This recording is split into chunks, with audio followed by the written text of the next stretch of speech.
So sa pagka-symbol na po dayo door jam no.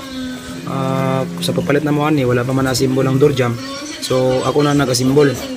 So gidritso na ko attach ang panel door para dili na ta mag tanggal-tanggal. So gibutang ako temporary nga lansang dire para dili siya mahiwalay. Mao na ni siya. Gawman. Mao ni gimaiter na ko. Kanalan ako dire.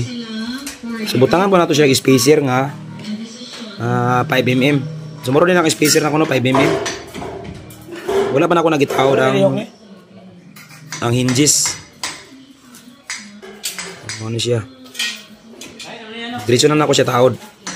Pag man mapilit na ang jam, saka na ako siya tanggalon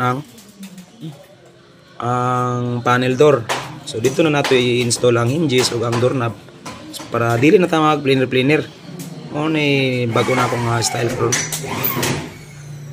Mas dali siya nga kung magpalit ninyo nga wala pa door jam. So sistema mo ko nini wala door jam. So giyanin ako siya pagtrabaho para mas less siya sa trabaho. O dali pa siya i-install.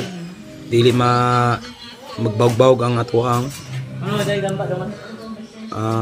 door jam. So mo ni nagbutang ko og spacer nga 5 mm.